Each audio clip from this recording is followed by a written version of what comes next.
You are listening to the Hiking Radio Network, where we talk the walk with shows by hikers, about hikers, for everybody.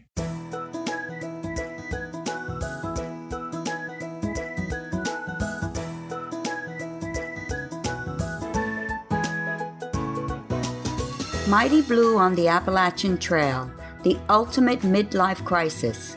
Join Steve and his guests every week as he staggers from Georgia to Maine.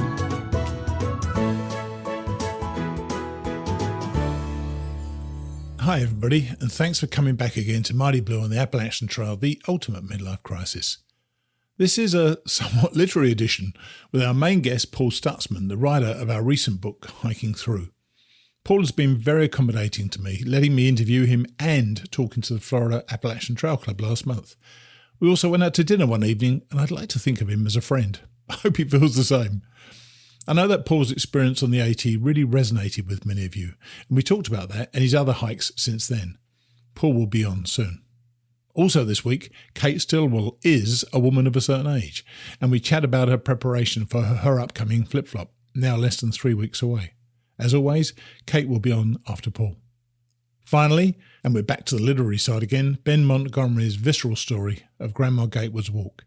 She really had it tough when she was younger, so I could see how she was able to take on the trail. But that's all later. Now it's my friend, Paul Stutzman, or Apostle.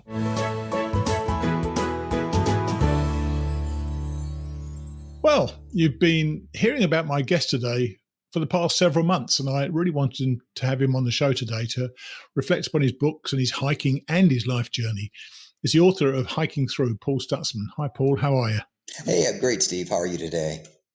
I'm good. And first of all, I wanted to thank you for letting this Brit read your American words and mangle the various American accents you put in the book. So thanks for letting me do that.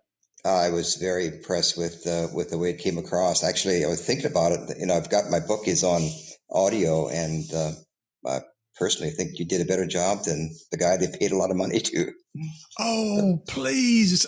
I want everybody to know I did not tell Paul to say that. No, he did not. So I think you might have an opportunity there doing this for other authors as far as putting it up on their audio stuff. Oh, funny. Well, doing an American accent is not my strong point. And there was certainly one of your guys, the guy from Wisconsin, I've forgotten his name now. Fargo. The one Fargo. I totally ruined that. I know I did, but I really enjoyed doing it. So it was fun.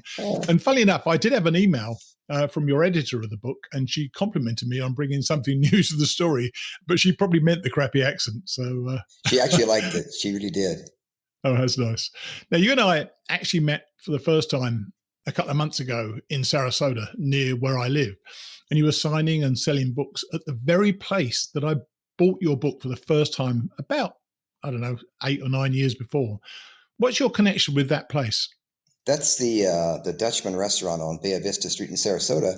And I used to work for that company. I was a restaurant manager in Ohio at a restaurant called Dutch Valley Restaurant in Sugar Creek, Ohio. And so that's my access to this restaurant in Florida. It's a sister restaurant.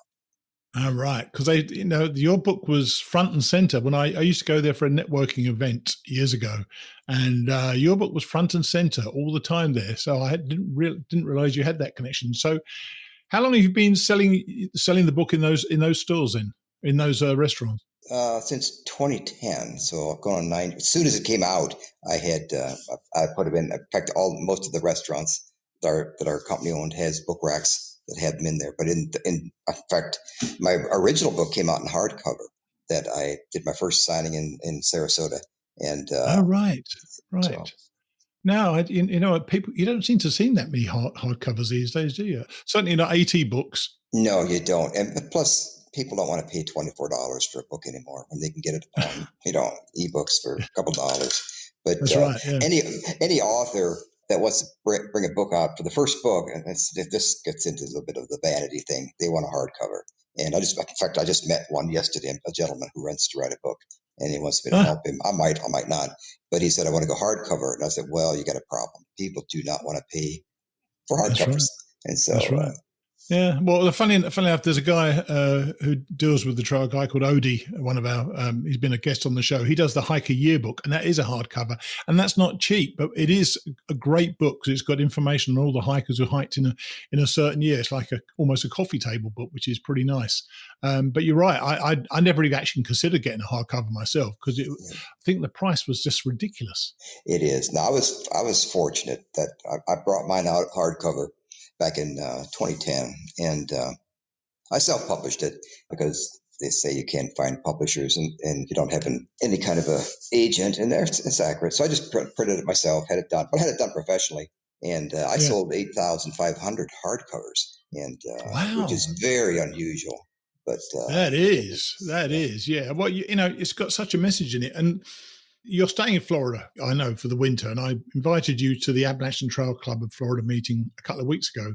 You gave a really good talk about your journey. And you're a religious man and a hiker. So how did you find the, let's say, less religious lifestyle on the trail? Did you come into any conflict with any of that? no, I hiked with anybody and everybody. I think, and there again, I'd say more spiritual than religious. I was born Amish and Yeah. raised very strict conservative Mennonites. I was raised with a lot of rules that you had to do this, you had to do that. And but as I grew older, I and a little bit wiser. I joined the mainstream Mennonite church, got married, and it was after my wife passed away of cancer that I decided to quit my job and hike the Appalachian Trail. Kind of a Yeah. searching of finding peace, just a journey of peace where I invited God to go with me and ask questions.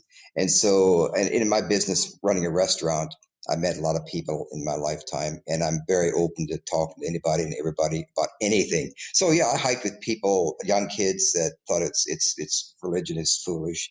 I hiked with people who didn't believe in pretty much anything, Yeah. and it doesn't bother me at all. And people can believe what they want to believe, and I'm open to anything. And the people I met, they were my trail name was Apostle, so right away I Yes. opened myself up.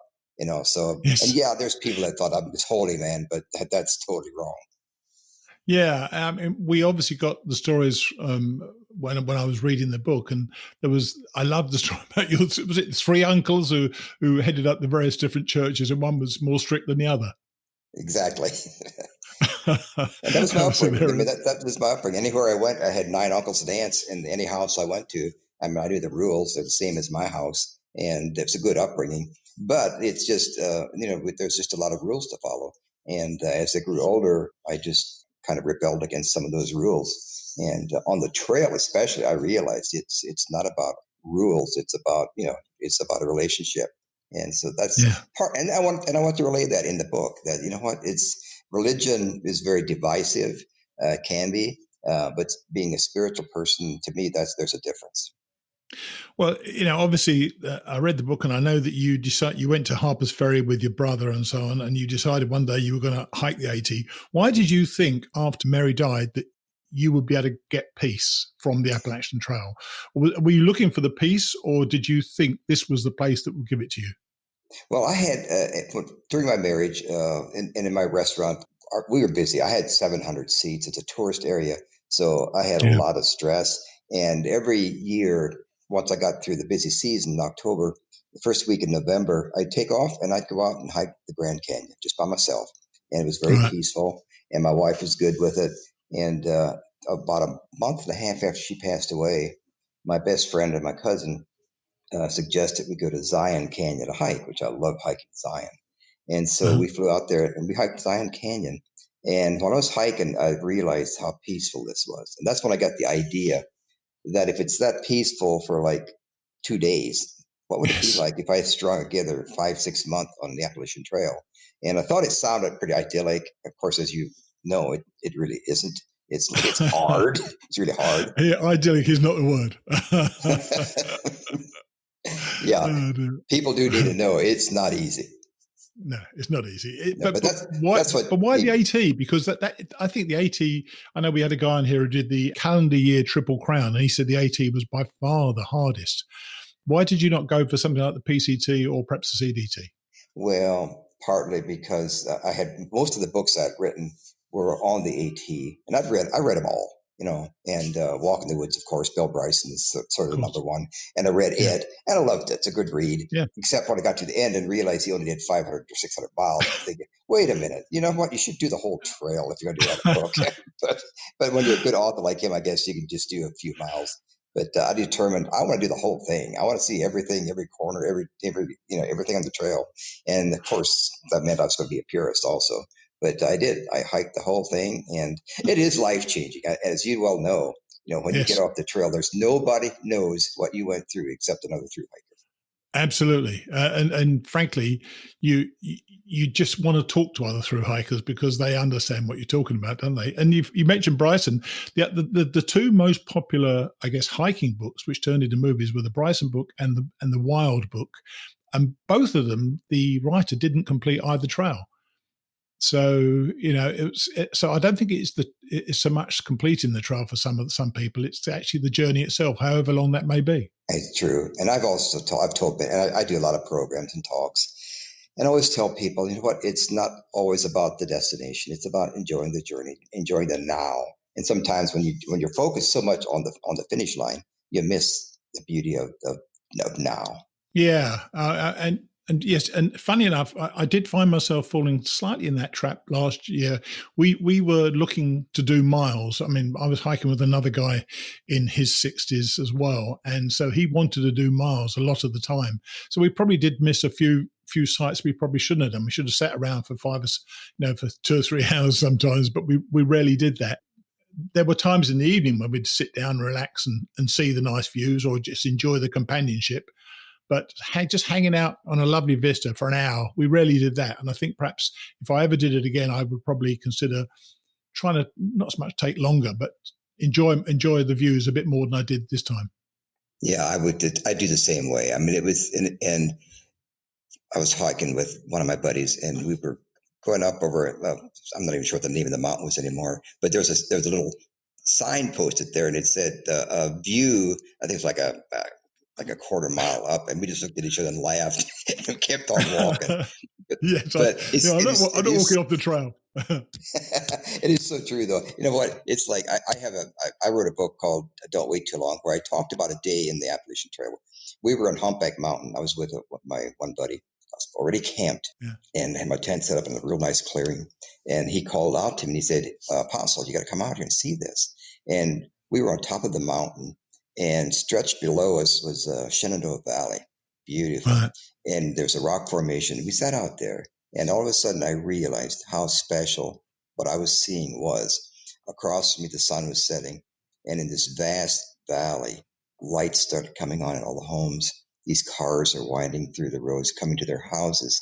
And I'm sitting up here looking at this scene. It just was impressed on me that right below me, life was happening. And I Oh, wondered yeah. if the people knew how fortunate they were to have their families. And so it's just special sometimes to just stop and just look Yes. around you and observe.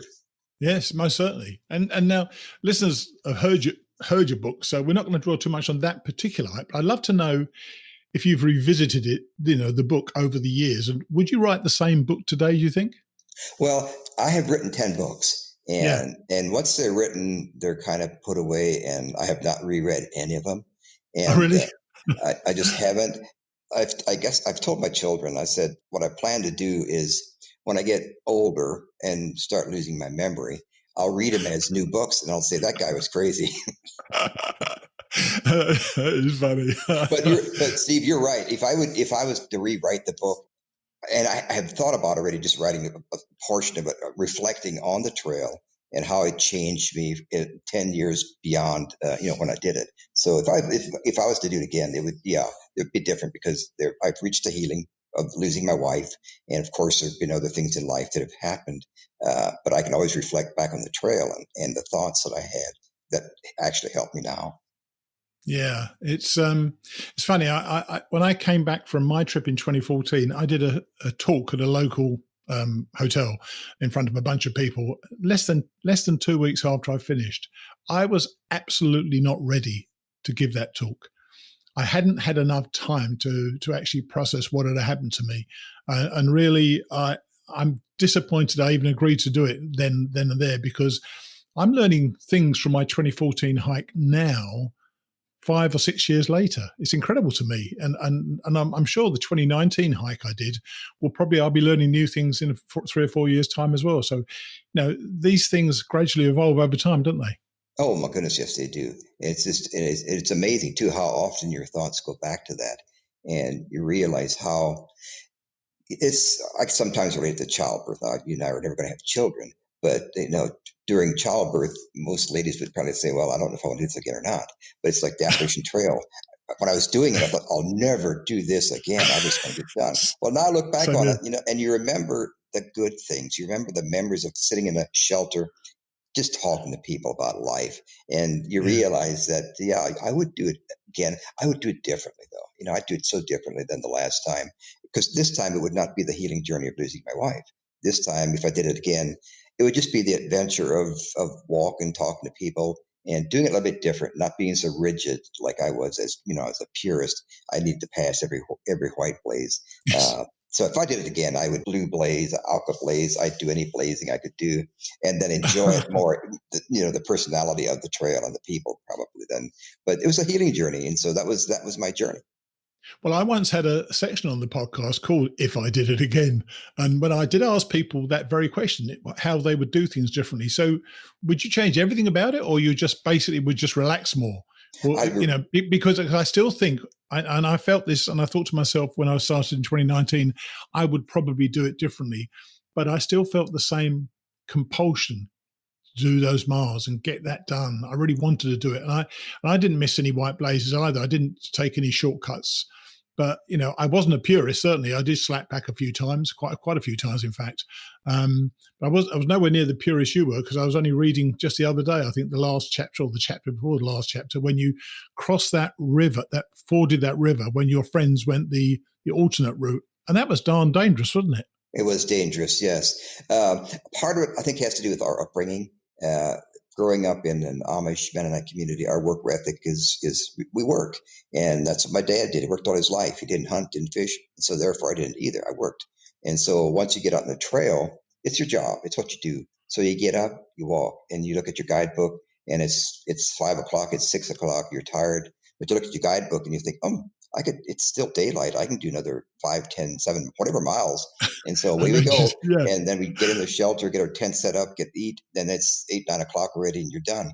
And I would not do that again. But it sort of becomes, it's what you do. It's your job. So you get up and you get walking, and it's just the next thing you know, you're missing the journey and you're just striving toward the end goal. If I did it again, I would enjoy the now so much more. Because Yeah. it was, I was really focused on that goal. I mean, I was just focused on getting that finish line, and I also was getting all these inspirations. And I knew at that point, I knew I needed to get home and get writing. And I had worked for 40 some years, and all of a sudden I'm retired, and it's like, now what? Now what? Yeah, I mean, the writing was and I'm going to come to that question after this, because the writing was very significant. And as the book went on, it became clearer and clearer. That was what was forming in your mind. You needed to get this put down in print. But before we get to that, it seemed to me that some of the most significant scenes in your AT story came with the people you met on and off the trail, wasn't it? And the interactions you had with them. Oh my goodness! There's a couple of prominent people I hiked with, and there again, I hiked with a lot of people just like you did. But one was a Sure. Catholic priest on a sabbatical, and he became a Yes. great friend of mine. And we had Yeah. some really interesting interchanges. And of course, Fargo, I call him a cheesehead from Wisconsin. He was an interesting character. And these characters, it's this is what you miss when, for instance, by me being a purist, I missed a lot of people because they'd slack pack, they'd do this and that. And for those who are listening, most people listening to this know what a slack packing is. That's when Yeah. you might be at a hostel, and the owner will take you 20 miles ahead, and you'll hike back to that same hostel and get a nice rest and be with your friends. And Without much of your pack. Without much of your pack. That's the point, isn't exactly. it?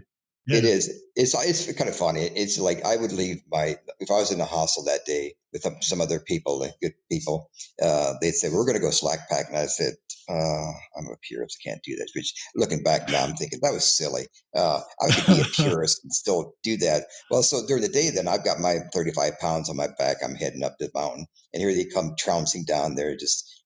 We just exchange glances, and it's like, it was like, you guys. But that was my upbringing. My dad always told me, son, if you're going to do something, do it right. He said things done by half are never done right. And I just couldn't get that work ethic out of my mind when I did it. I know there's a lot of people that have done this hike and they'll say, well, Paul, that was foolish. But that was, like I say, hike your own hike. That was my hike. I wouldn't do it that way again. Absolutely. But at that point in time, I Absolutely. thought it's one and done, and I'm going to do it right. So you finished, and I knew, as I say, it was building up that you were going to get this published, and then of course the story stops. So tell us about getting the book into print after hiking the AT, because it's not the easiest thing for everybody to do, is it? So how did you go about it? It's not. It's almost impossible. If you want to write a book, and a lot of people do, and a lot of people want to write a book and they never do, and I always tell people, at least write it down. Write it down for your children, your grandchildren. Write your stories down, because everybody has stories. Sure. But I did some research and found out that if you've got a document that you got written up and you want to get it published, you'll take it to a publisher and they'll say, well, who's your agent? And you'll say, well, I don't have one. Well, then you go to your agent and he'll say, well, who's your publisher? And I'll say, well, and so it's just not even, it's remote, it's hard. And so I just did some research, and I knew I had a story. And so I wrote the hiking through, and I took it to, I did a lot of research, and anymore with self-publishing, it's pretty easy to get a book printed. But yes, my advice to anybody wanting to do it right. Pay for a good edit, because self-publishing used to have a pretty bad name with all the errors. But anymore, there's some really good self-published companies out there, and even Amazon with CreateSpace, but that's going down another rabbit trail. But I wrote it, and I found this self-publishing company, and I was willing to pay the dollars to get it done right. They had a good editing department. And so I got it done. That's your upbringing again, isn't it? That's your upbringing again. Get it done right. Exactly right. It is. And so most people who write a book, if you sell 500 copies, that's considered pretty good. Well, I had, when I had the thing done, they asked me, well, how many copies do you want to order? And this is hardcover. I said, well, let's go with 2,500 to start with. Do you even know what you're doing? And I said, well, I think so. And so they printed them, many. And when I ordered them, when they got printed, I said, well, I want them all shipped to me. And they again said, are you sure you know what you're doing? Well, of course I didn't, but I got them, and I sold 2,500 copies like in a couple of months. And that's amazing. And part of that was, I had a blog going, so I had quite a following. And in my area, in Amish country, a lot of people knew me. And so when the book came out, I'm guessing most of them thought, well, this guy can't write. And so let's see what he had to say anyway. And so I started doing a few programs, and the book sold well. And when I had sold 4,000 copies, I went to New York, Jacob Javits Center. They had a big book conference there. And this is just sometimes it pays to just be blatantly ignorant. And because I didn't know what I was doing. I had my self-publishing company actually had a booth there, and they had my book on the shelf. Nice. So I'm walking around the conference there, talking to basically the Christian publishers, that were there. And they all said, never heard of you, don't know you, don't like your cover. It's self-published, and every excuse in the book. Of course. And the last stop I made was for Baker Publishing out of Grand Rapids, Michigan, Rebel Books. And the gentleman gave me the same spiel, and I just kept talking. I told him about the hike. I told him about losing Mary, the cancer, and how healing it was. I could actually see his eyes when he got it. And he said, well, give me a copy of the book. Well, I didn't have one, but my self-publishing company had one on the rack.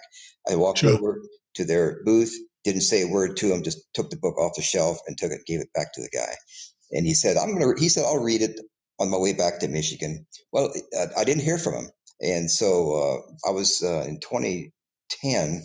I did a bike ride across America. It's ironic. When I was doing my hike on the Appalachian Trail, I was with Padre, my Catholic priest friend. We were walking through Dalton, Massachusetts, and I tell him, I'm going to do a bike ride someday. It was just kind of a flippant remark. But in 2010, I did this bike ride, and I'm coming through Sikeston, Missouri, on my bike, and I get a call from Baker Publishing. They said, "Hey, we've read your book and we want to buy the rights to it." And I said, "Well, Wow. can it wait?" Which is kind of foolish for a person that would probably be published. But he said, "No, it can't." He said, "We have it slotted in different quarters, and you're slotted in for this next quarter to be edited." And in the conversation, he finds out I'm pedaling to Paducah, Kentucky the next day. And he says, "Your editor lives in Paducah, Kentucky, that would edit that." That is amazing. Yeah, That it is. is It is. incredible. She met this editor met me in a little cornfield in Charleston, Kentucky, and we pedaled together to Paducah. And it's where I tell people, there again, like goes back to my spirituality, because I believe in a God, and I believe that God understands and knows. And it's like in the middle of a cornfield in Kentucky, and that's where I was supposed to be. And then I sold them the rights to that book. And so I sold 8,500 hardcovers, and then Baker Publishing bought the rights to it. And the book you bought is probably the soft cover. And Right, yes. and since then, now with I think with the soft covers and ebooks, they're at somewhere around 200,000 copies. That's So amazing. it But is. have you? This is actually quite critical, I think, because you've had some interesting developments on the book. Did you sell all the rights to the book or just the book rights? When I sold the rights to the book, I didn't know what I was doing. I just trusted him. And the great company, great Christian company. And when I Sure. sold it to him, I sold them the rights to everything, the overseas, the movie rights and everything. Right. And so, and you and I had discussed a little bit about a potential movie coming out. That's And right. That's what I want to ask about. Yeah. What's happened? yeah. So when we had some conversations with some of the right people, read the book and it suggested maybe a movie.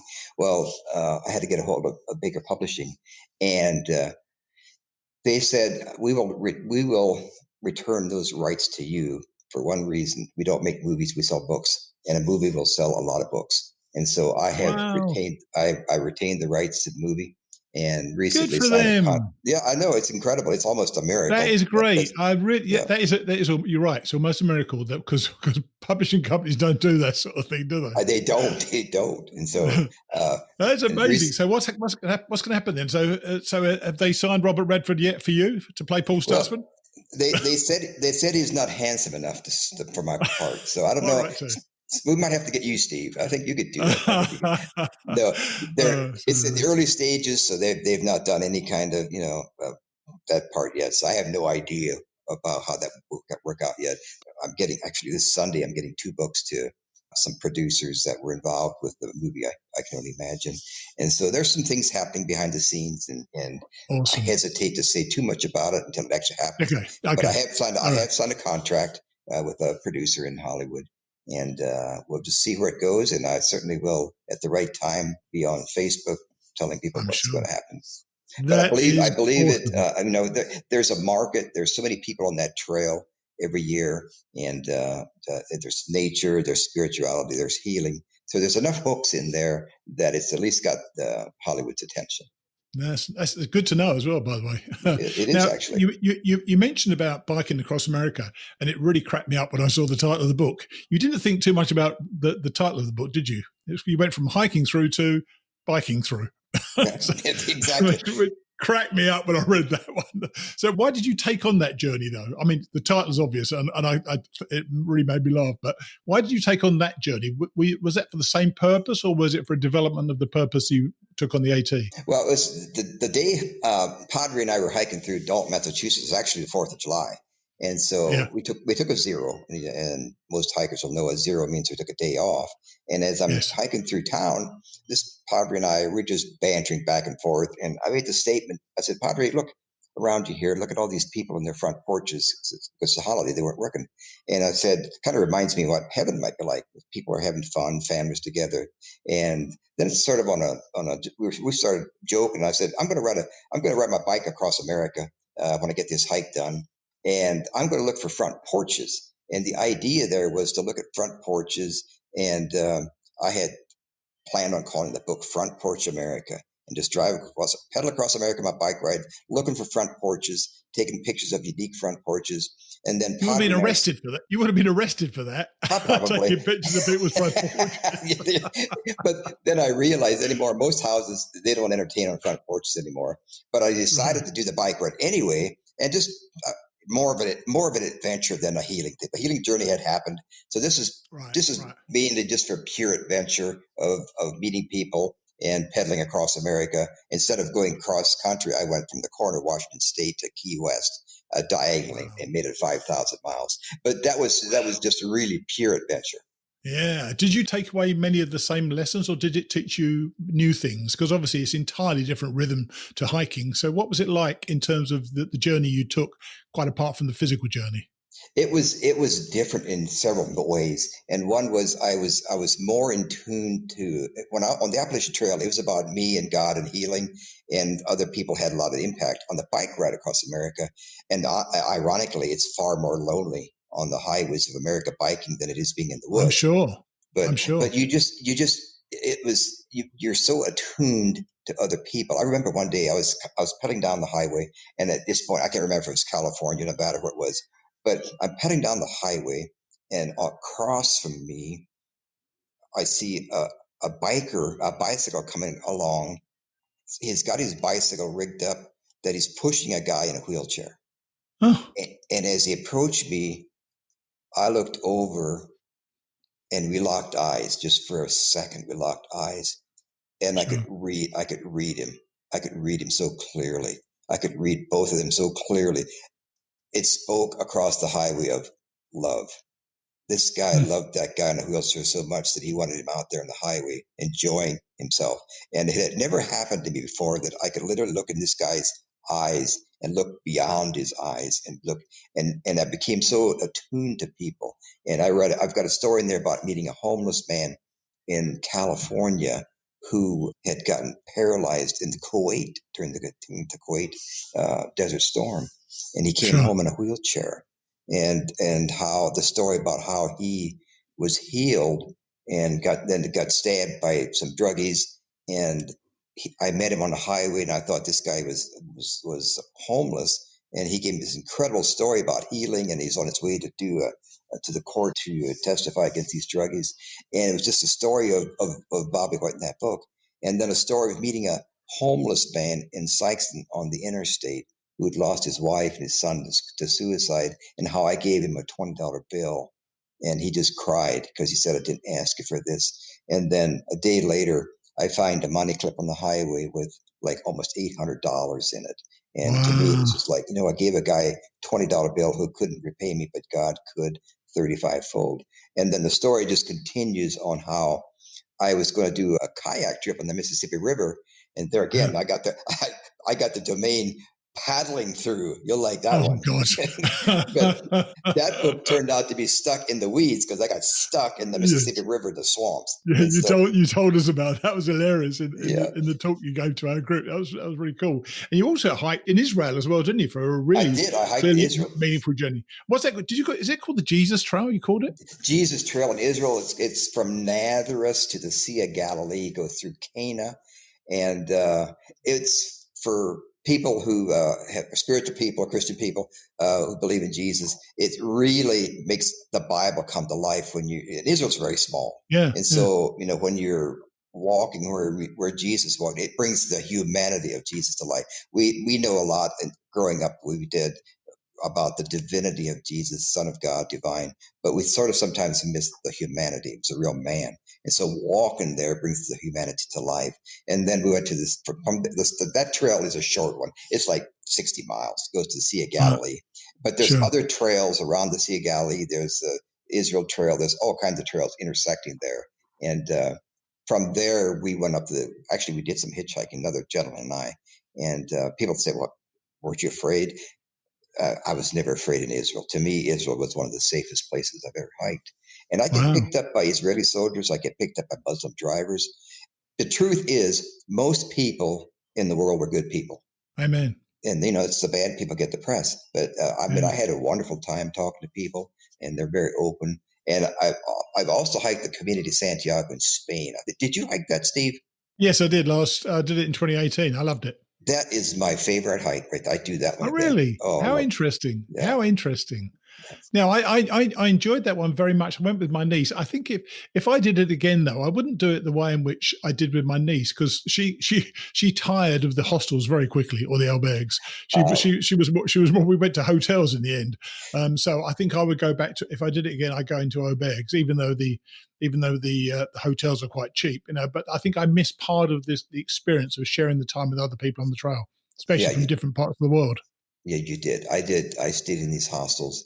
It's yeah, you just meet people from all over the world, and I would too. Like maybe once a week, I'd get a hotel room just to relax a little bit. But then I'd miss my people. I'd miss that connection with people all over the Yes, world, and yes, being in a that's important. yeah, it's Yeah. being in a hostel with 30 other people from around the world. In all these little bunks. I described it as blissful misery.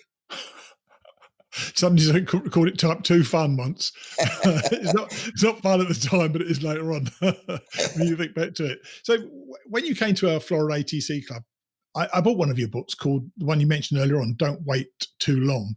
But it's a bit of a departure for you. It's a love story about the two loves of your life. So what was it like to open up such intimate chapters of your life, not least because of the pain of losing your wife? And you're quite a private person, aren't you?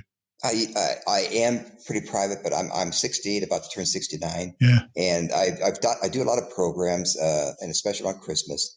And I've had especially guys come up to me and said, "I read your Don't Wait Too Long book," and he said, "You're very transparent, very." And I said, "You know what? At my age, I really don't really care what people say anymore, because the Damn message right. is Damn important." right. Exactly. And Yeah. sometimes us guys, people, ladies especially think, we're this tough people. We're not. We're just as tender as anybody else. And so I had a lady, I had a breakup, and it was a brutal, Yeah. brutal, brutal breakup. A lady I loved, and it was the way it happened was devastating. And I just wrote about Sure. it because everybody's suffered loss. I mean, it could be death, divorce. It could be a loss of a pet, even. It could be anything. Any loss is loss. Yeah. Yeah. And I talk about Yes. how in a relationship, you know what, relationships end, but do it honorably, do it honorably. And I was just very transparent. And it was just, Mm. the Don't Wait Too Long book has got a lot of stories in it. It's not just about that. It's got a lot of stories. And what I love about, and I've gotten thousands of emails, and now the new book that came out, Don't Wait Too Long, I've gotten so many emails from people that you said exactly what I'm feeling.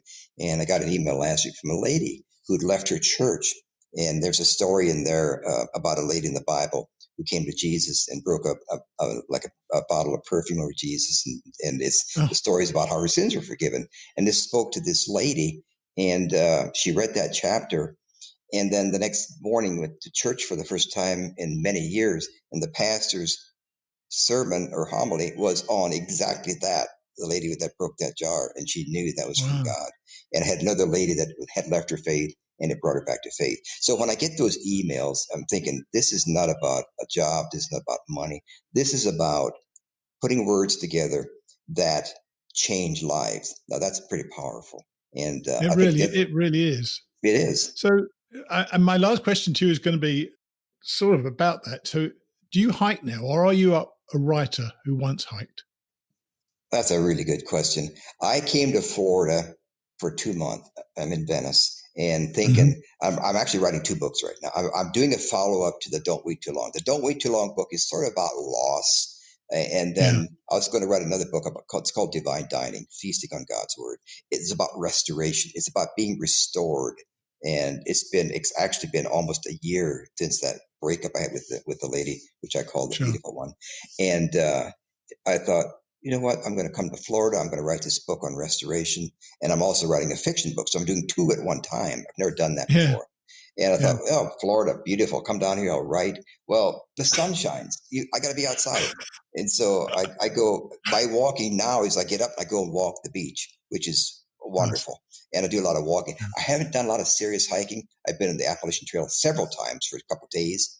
But this Yeah. summer, I'd kind of like to go back and do a section hike for maybe a week or so. And in fact, I just talked to Padre, my hiking buddy, the priest, the other day. I said, Padre, let's go on the trail this summer and do like a week. And I said, wouldn't that be interesting to come into a shelter and they say, "What's your trail name?" And we'll say, "That's the Postman's Padre." So, but because a lot of people have read the book and on the trail, and so it'd be kind of interesting. I'm sure, and to be honest, and Paul has shared with me, and I'm going to say goodbye now, but just want to let you know that Paul shared with me, since I've started reading the book, he's got more and more Facebook friend requests from people he has no idea who they are. They're probably my friends who have heard the book on the show and want to be friends with Paul. So hopefully they're welcome requests, and you're getting more people buying your book. So it seems to be working all round. Well, it was amazing, and I told you how I was looking at my Facebook. I was getting all these friend requests, and it's like from all over, actually from all over the world. And then on Amazon, my book sales were going up, and I'm thinking, what is going on? And then a gentleman came in at my last book signing and said, "Do you realize this guy is reading your book on Facebook?" Then I remembered I gave you permission to do it. That's right, you did. So yeah, I just listened to the last chapter the other night, and you did an excellent job. I was very happy with it. I appreciate it. Well, look, I appreciate you letting us do it in the first place, and appreciate you listening to some of it. And thanks for coming on the show to talk about it. And I just wish you well, and with all the books going forward, and hopefully you and I will get together again, have a beer sometime. I'm sure we will, Steve. Thank you very much. Okay, matey. Take it easy. Bye. Bye.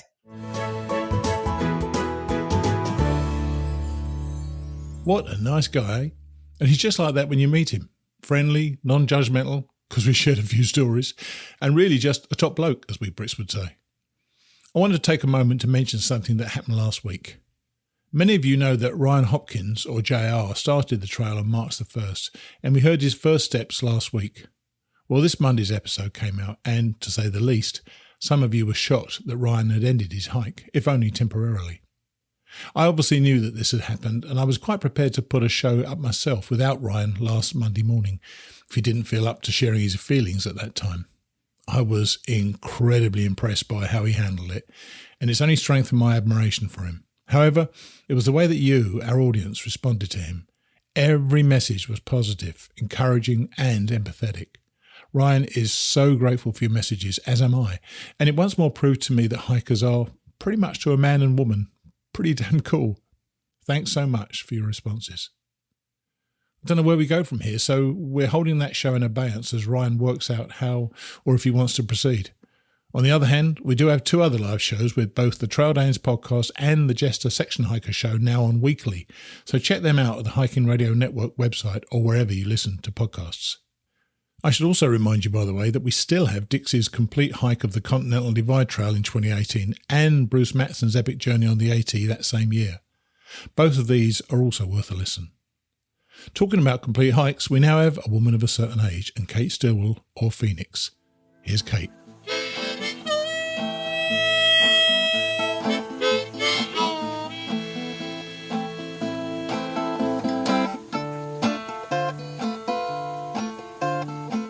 Well, we're back on with Kate. Hi, Kate. How are you?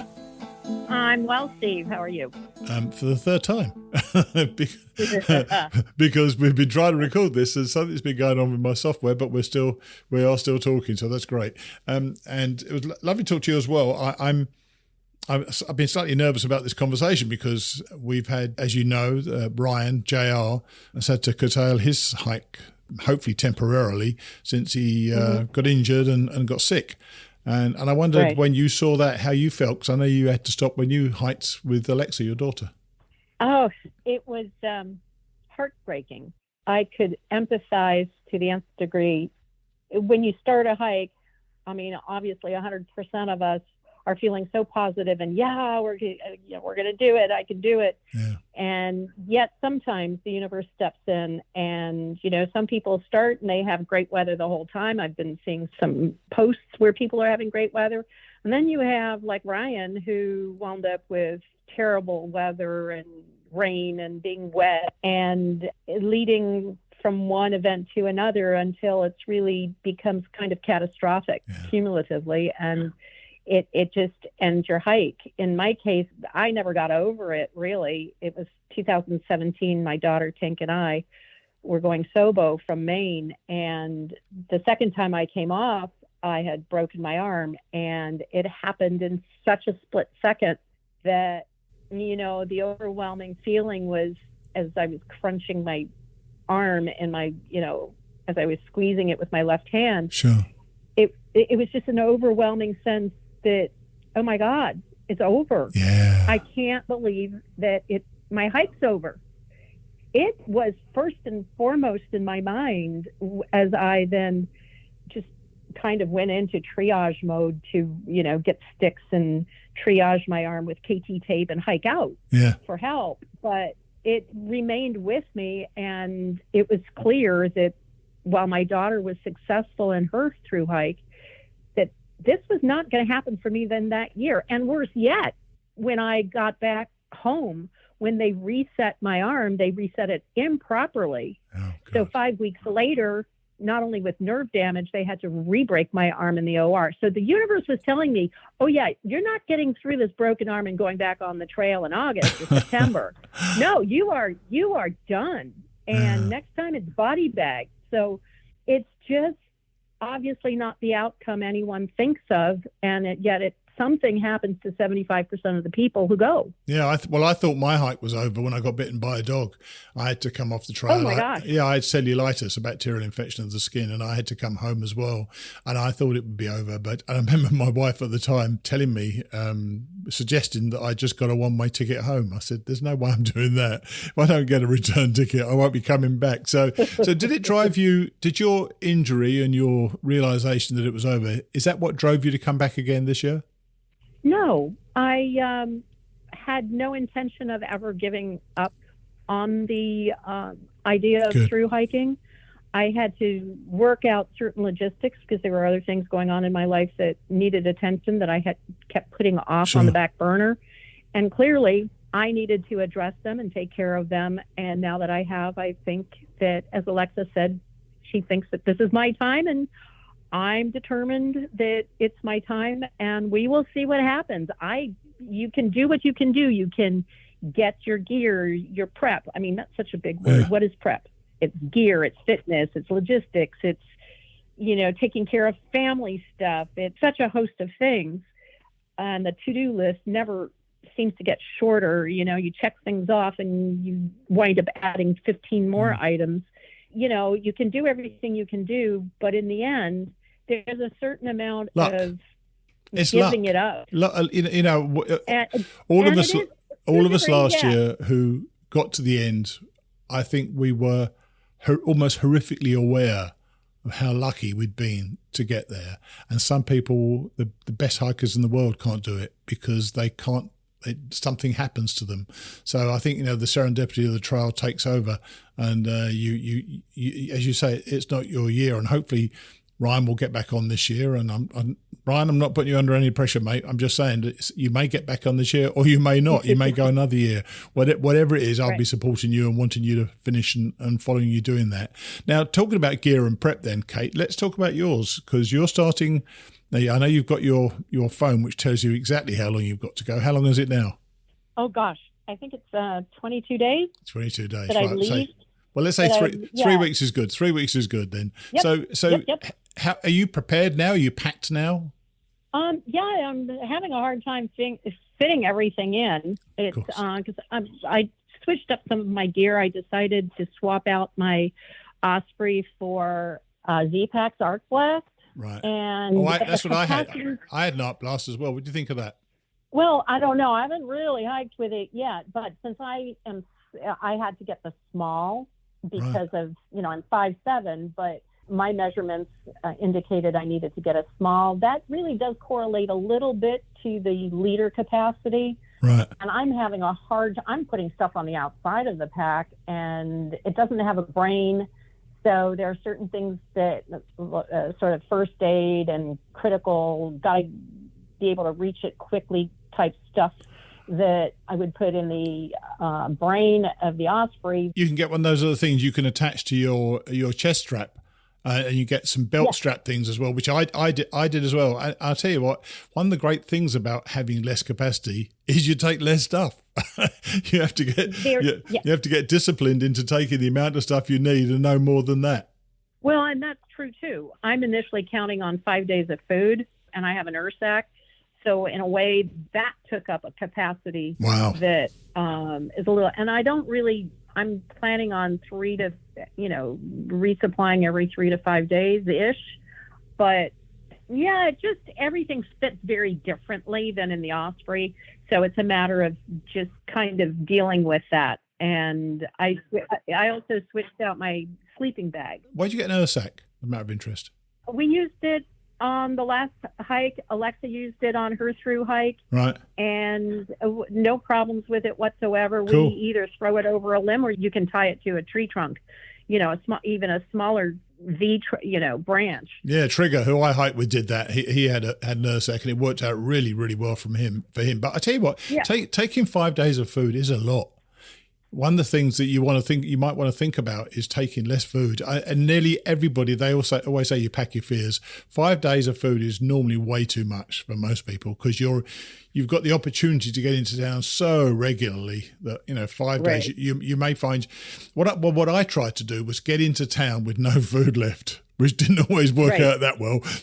But to get into town with no food left means I wasn't carrying any surplus food that I just didn't need. So taking 5 days of food to me is quite a lot. So I think you'll eventually find pretty early on that you don't need to take quite as much food, and that will be helpful for you because it'll bring your weight down. Right. I agree. I'm hoping but I'm looking at the miles initially, because out of Harper's Ferry, you've got that vertical climb initially, and I'm only going to do, I think, maybe 8.5 miles the first day. Sure. And if I'm not doing, and the next day, bumping up into the teens, but if you're not doing big miles up front, you're not getting to those towns as fast as you would once you get your legs. Yeah, it's very true. That's very true. Yeah. So, and I know, oddly enough, since Alexa and I started Katahdin and the 100-mile wilderness, we had to have 10 days of food. Yes. And that was heavy to carry. Yes, I bet it was. Yeah. So tell us what other gear have you changed out then?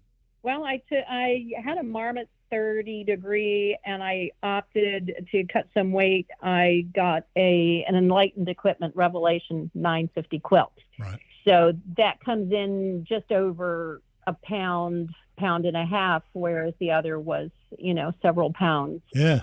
But I've been doing some kind of experimenting with something called earthing or grounding. Right. So some of the weight that I've saved, I've added back, because I'm bringing a liner that's actually a recovery bag, and it weighs 2 pounds. So everything that I saved in the new backpack and the quilt, I've kind of put back in. But I'm at 17 pounds without food or water. Okay. And I don't think that's, I'd like to be lighter than that, but there are certain things that, you have to decide what you can and can't live without. Sure. And after losing phone power in the 100-mile wilderness, which of course was from Katahdin, the 2 days, that you need to be off grid for that. Yeah. And then going through the 100-mile wilderness, I lost phone power. And let me tell you, when I was lost and I thought everyone got my text and they did not, it created quite the kerfuffle. With the scrambling, wondering, I can imagine. where's the woman over a certain age? What happened to her?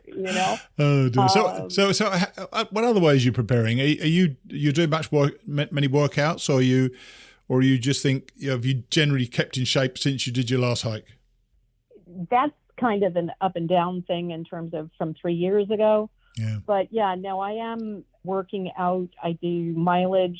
With a 20-pound vest on. Right. I'm really trying to work up to 60 minutes on the Stairmaster with a 20-pound vest. And yeah, that's hard, but I'm very bad with cardio. I hate cardio. I'm sure everybody loves cardio. I really, really, cardio and I have a thing. I can walk all day, but anyway. Yeah, you'll be fine. Yeah, well, I don't care if it takes me forever to get up a hill or a mountain. So cardio is a prime, that Pilates, yoga, Yeah. So talk us through the rest of the gear you're taking. So you've got your Enlightened Equipment bag. You've got the liner. You've got the Art Blast rather. What about your tent? My tent is a Big Agnes Moonglow with a ground cloth and stakes and stuff. So it's a single-person tent, and that comes in at about 44 ounces. So that's not something that Alexa and I had a two-person tent, and we split the gear. Yeah, so that sure. was kind of nice. Yeah. So I've got to take that myself. And I do think that, for me anyway, having a cook system is important, and I like the jet boil. Yeah. The sleep pad is a Sea Summit Thermarest. It has a R value of about 3.2, so that's kind of important when you have a quilt. I loved a quilt, by the way. Have you had a quilt before? No, so it's kind of going to be a little bit weird. Have you tested it out yet? I just literally got it yesterday.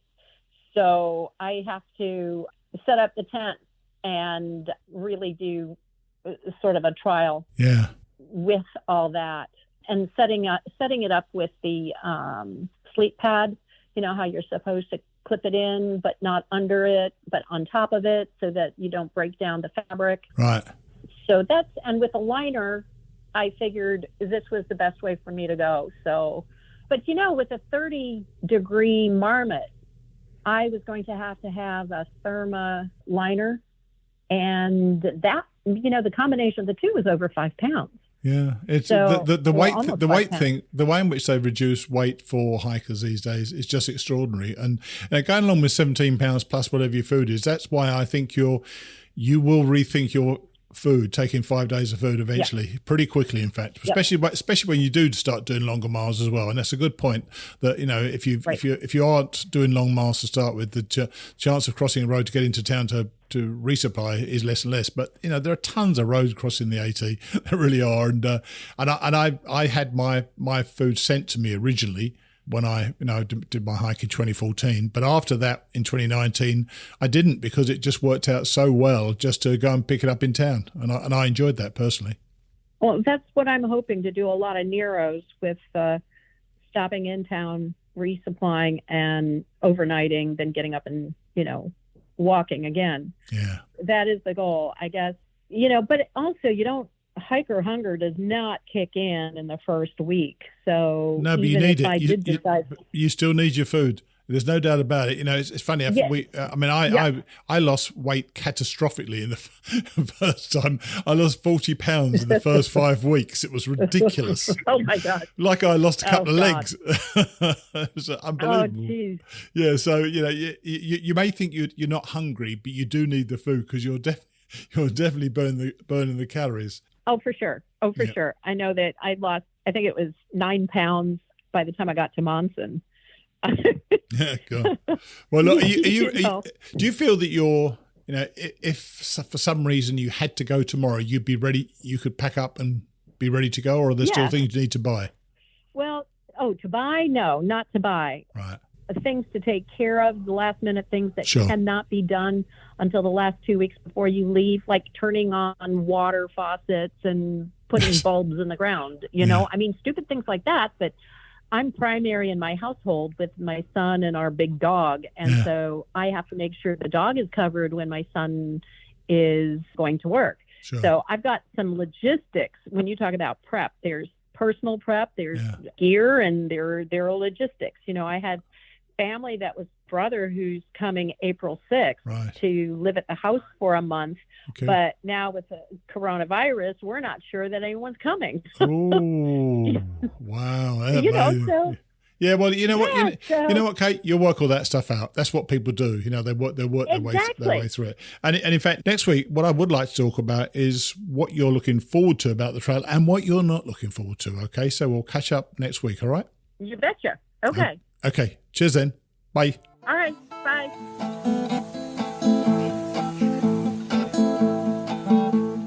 I think that Kate's experience on the hike when she went with her daughter will stand her in good stead. And as she's hiking south to start with, maybe she'll even meet up with Ryan if he gets back on the trail and heads north. That would be very cool. Just before we move on, I'd like to remind those of you who'd like to support the show that you can click on a donate button on the mightyblueontheat.com podcast page, and you'll be able to donate with either your credit card or via PayPal. Many of you have already done this, and I'm very grateful for the support. Finally today, we have more of Ben Montgomery's absorbing tale of Grandma Gatewood's epic journey back in 1955. I keep looking through that lens when I'm recording this for you. This is 65 years ago. It truly is amazing. And as you're going to hear today, her life before the trail was certainly no picnic. I'll see you next week.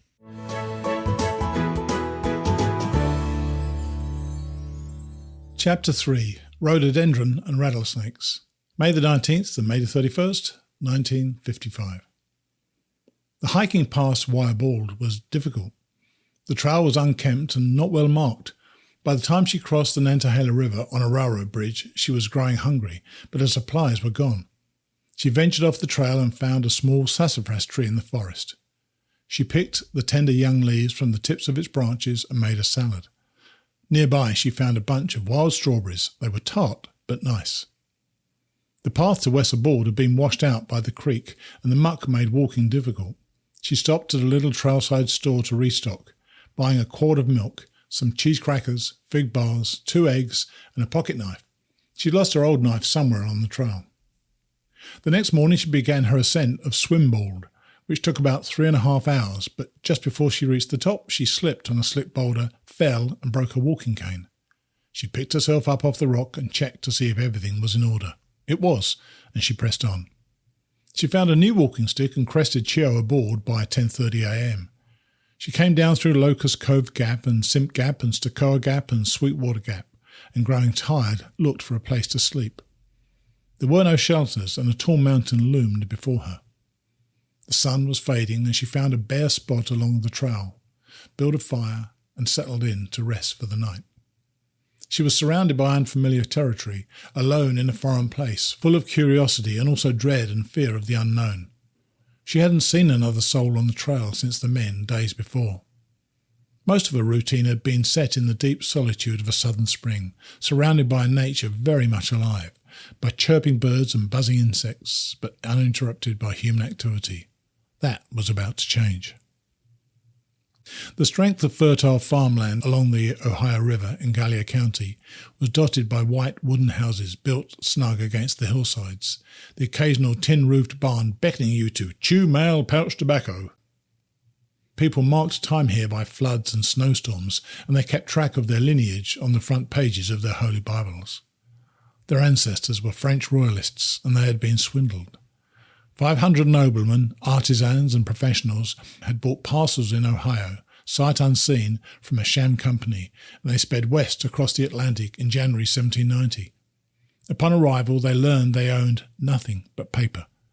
Most of them left within 2 years, but the 20 families that remained etched out a harsh and uncertain living until settlers from Massachusetts and Virginia joined them and set about building a stable community a stone's throw from the river. They called it Gallipolis, the centre of Gauls. A century later, the town had a newspaper and electric streetcars, a hospital and a library. Trains rolled through daily, and steamboats slogged by on the Ohio River, and preachers set up big tents in parking lots to holler about temperance.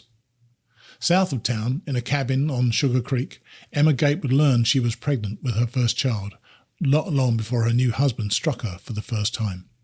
He smacked her with an open hand, and the sharp sting of his palm on her cheek stunned her, frightened her.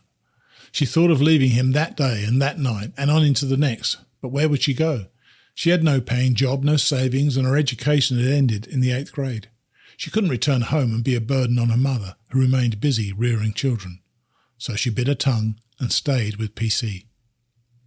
In October 1908, she delivered her first child, Helen Marie. PC wanted boys and told her as much, so she gave birth again the following year, 1909, and again the child was female. They named her Ruth Estelle.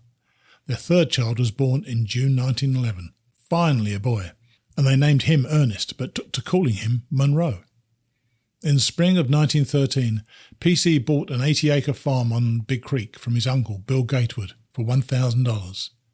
Emma went to work hauling rocks and suckering tobacco, picking apples and pulling hay and coaxing the cows down off the hill, all the while taking care of their growing family. She was a practical woman, a Roosevelt Republican, and knew how to do things for herself. She had a set of books from 1908 full of home remedies and concoctions that would take paint off the door or cure dandruff or kill ants. She had ripped out the page that explained how to ferment grapes to make wine.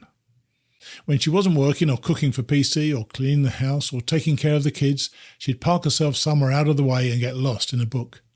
She read encyclopedias, but she was particularly fond of classic Greek poetry, quest stories like the Odyssey and the Iliad, and she read them cover to cover when she could find the time. Their fourth child, William Anderson, was born in January 1914. The following year, the two eldest girls, Helen and Ruth, started school at Sardis, a one-room schoolhouse on the hill near Crown City by State Route 553. Then came Rowena, their fifth child, in 1916, and 3 months later Emma was pregnant again.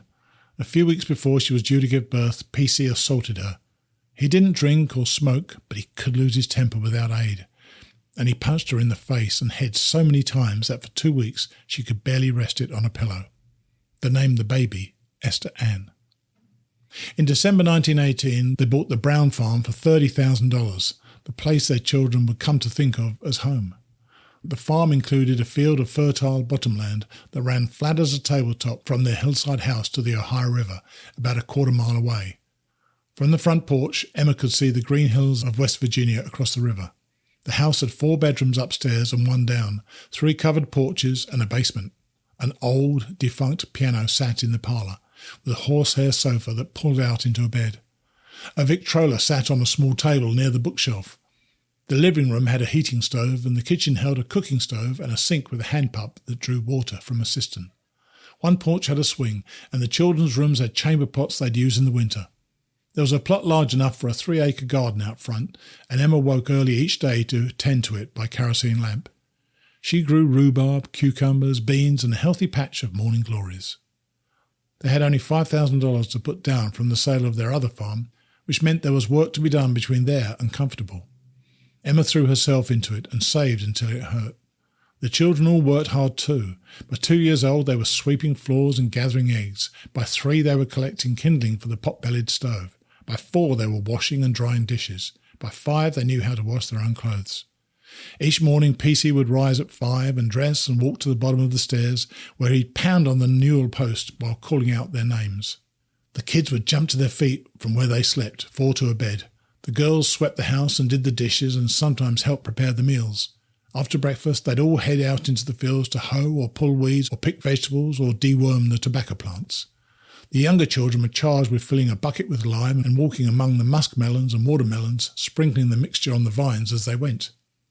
To prepare the fields, PC hitched a drag to a team of horses to break the earth, and the kids would sometimes climb onto the flat wooden contraption and drag their bare feet in the loamy soil.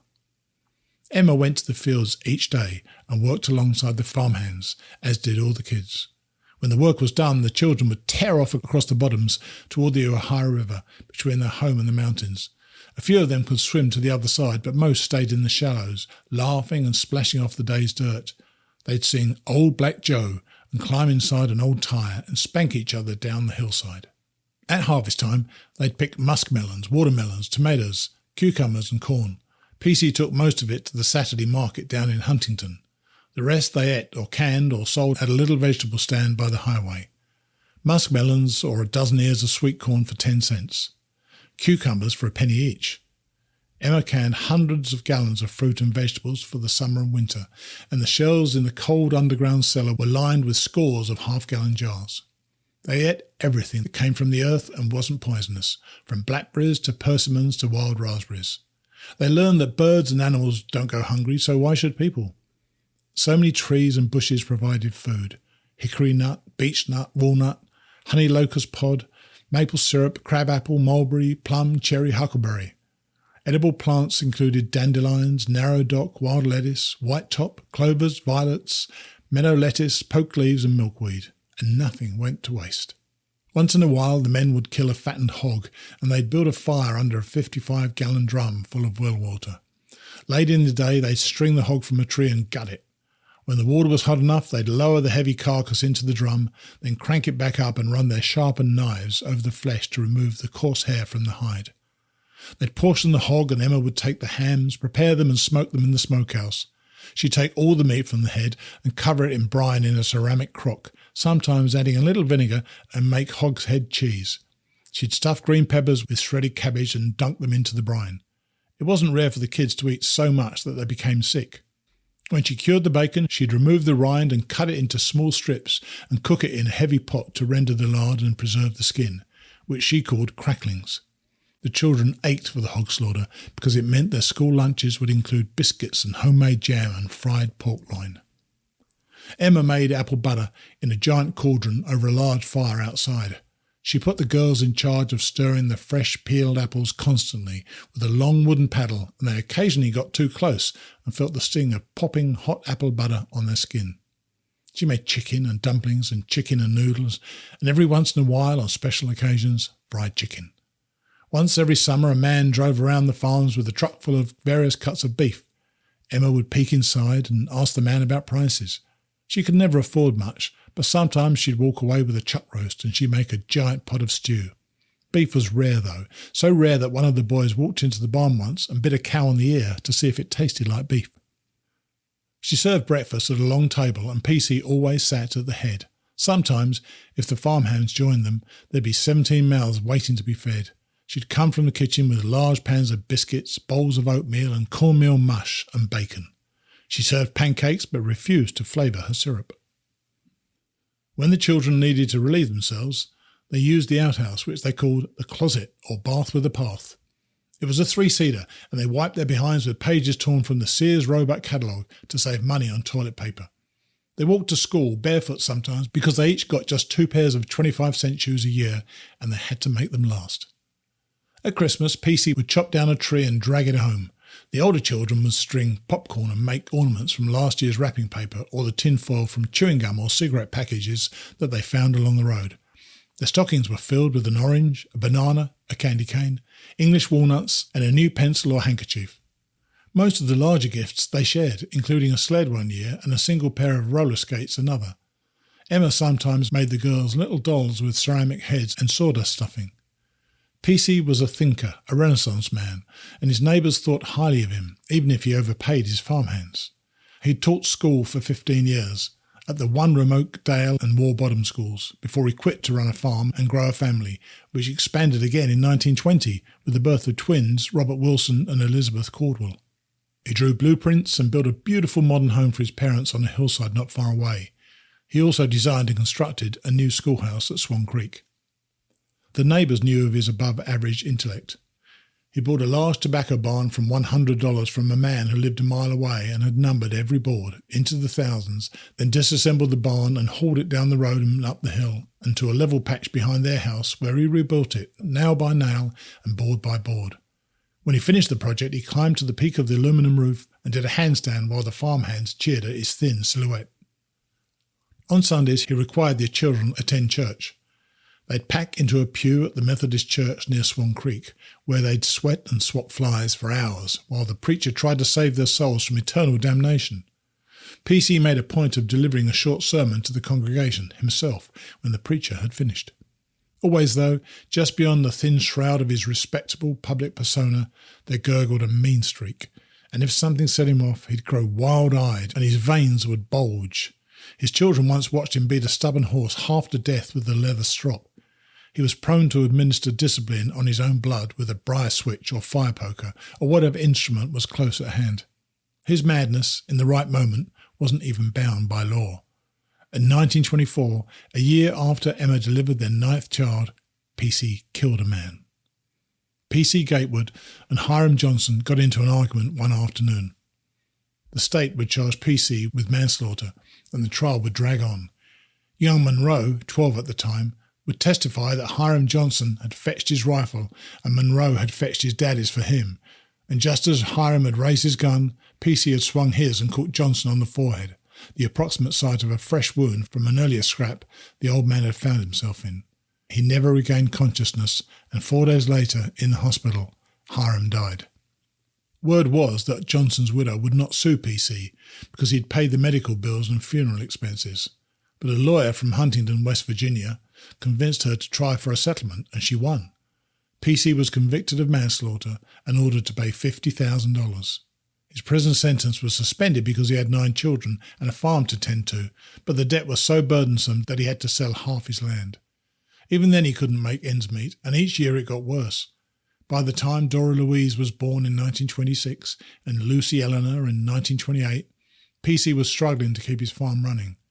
In August 1929, he got a job with the Ohio Township Rural School Board, hauling pupils from Sugar Creek to Crown City and back for $75 a month. He converted an old pickup truck into a makeshift school bus to make the runs.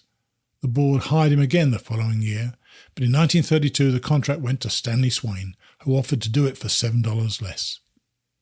The extra income was missed as the Gatewoods inched through the worst of the Great Depression and tried to cope with the drought that had started in the east and raked across the country toward the Great Plains. Crop prices had fallen drastically. That same year, nearly 40% of the labour force was out of work. By the following year, more than 40% of Ohio factory workers and 67% of Ohio construction workers were unemployed, and many of them, with nowhere to turn, were moving from cities like Akron and Toledo and Columbus to the countryside to try to feed their children off the land. It wasn't unusual for tramps to stop at the house on the hill and ask for food. They all had the same look of desperation. Though she eschewed government handouts, Emma was always generous and invited them to sit on the porch and enjoy a hearty meal. She'd do anything for someone who needed help and often nursed sick friends back to health. PC occasionally let the tramps sleep in his barn if they promised not to smoke. The children sometimes followed the travellers down the highway, and they grow old remembering one particular family. The man was driving a dog team which was pulling a small cart loaded with their possessions. The woman was pregnant, clutching a young child, her feet hanging down off the back. In 1932, as progressive New York Governor Franklin D. Roosevelt chased vulnerable President Herbert Hoover, PC, a longtime Republican, switched parties. Emma would have none of it. When the election rolled round, PC was in his sickbed, eaten up with ulcers. Pollsters were dispatched to his home to record his vote, but Emma wouldn't let them inside. This event added yet another layer to their discord. PC Gatewood, with the help of his wife and children, held on, but they wouldn't hold the farm through the decade, and he was becoming increasingly difficult to live with. Emma trudged on as May wound down through lonely woods. She sucked on bouillon cubes as she hiked and found water where she could. She filled up on wild strawberries. Whenever she found a patch, she'd drop her sack and stuff it with as many as she could carry. After a hard climb up Shuckstack Mountain, she discovered a dented trash can lid that had collected a small puddle of rainwater. It was just enough to wet her throat. She cleaned the lid to collect more from the looming rainstorm. There was just enough room on the precipice for a small fire tower, and she made a bed on the porch, propping up several planks to shield her from the strong wind. The next afternoon she ran into a man and woman, the first couple she'd seen on the trail. She was out of food, and after she explained what she was doing, the day hikers felt sorry for her and divided their supplies. She made it to Spence Camp in a downpour, a rain so hard she couldn't light a fire. It was only 4 o'clock, but she hung up her wet clothes and climbed into the lean-to and tried to sleep, wet as she was. She wasn't down long when a man appeared out of the woods. He introduced himself as Lionel Edner and said he had been painting trailblazers, white, 2 inches by 6 inches long, on trees along the path. He fixed himself supper as they chatted, then climbed into his sleeping bag on the opposite side of the shelter. They talked a while before drifting off. She left early the next morning, and the wind had picked up, giant gusts that nearly blew her down. The weather was odd, she thought, for May in the south. The rain started at 11 o'clock, and she decided to call it a day when she reached a shelter around 2 p.m. She found some dry wood and built a fire and washed and dried her clothes. The following afternoon she drudged into Newfound Gap near the centre of the Great Smoky Mountains National Park, and into the strangest scene she'd seen so far. There were people everywhere at the popular park, including about a dozen nuns who were slapping each other on the back and acting like teenagers.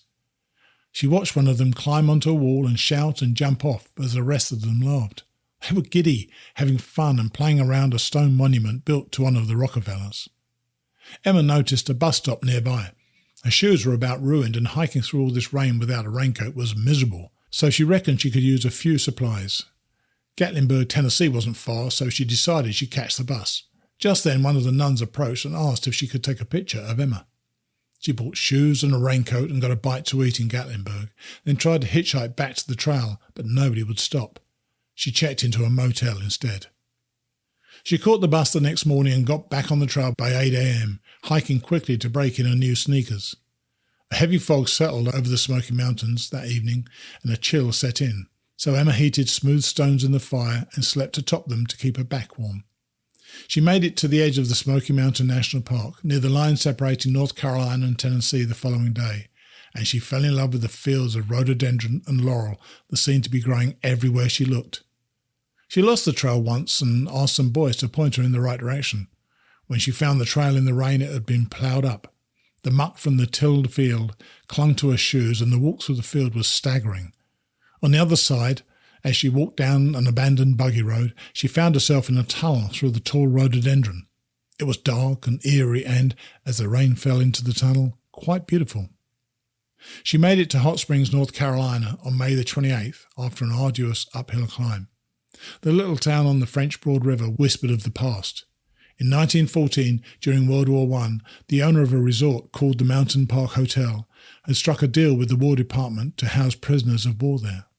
By train came 2,200 Germans, 4 times the population of the town. They were mostly passengers, officers and crew members from the world's largest ship, the Vaterland, which had taken cover in an American port when Great Britain had declared war on Germany. They were no ordinary prisoners of war. The men wore suits and ties, and the women were fantastic dressmakers. They set about building a village on the hotel lawn using driftwood and scrap lumber. They built a chapel from flattened Prince Albert tobacco tins. The townspeople developed friendships with the enemy aliens, and each Sunday afternoon they sat together for a concert from the prisoner orchestra. After the war, the prisoners from what had been the largest internment camp in the United States were transported to Fort Oglethorpe in Georgia, where Emma had started her journey. But many of them had found their 19 months of captivity so enjoyable that they returned with their families and settled in Hot Springs. Emma sensed that brotherly love. The folks in the area were awfully nice, and just about everybody she bumped into insisted on feeding her and giving her something to drink. One woman gave her a glass of buttermilk and a piece of cake, her first on the trail, and she enjoyed it. She heard the locusts sawing for the first time all year. On May the 29th, she came upon a small store and intended to buy some food for the desolate walk ahead. All the store had was a can of black beans and a box of raw prunes. She bought them anyway and chewed the dry, hard prunes all afternoon until they were gone. The sun was hot as she made her way up Turkey Bald Mountain. The climb was slow, and Emma was lost in her thoughts when she heard something strange. It sounded like some kind of bird at first, a low sort of hiss. She kept walking, unafraid, until she felt something strike the leg of a dungarees. She glanced down, and there beside the trail was a rattlesnake, coiled and ready to strike again. She slammed the tip of a walking stick toward the snake and jumped sideways.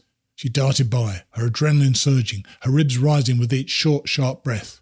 The snake stayed coiled, and Emma was soon yards past it, thankful, reminded of the danger of a single misstep.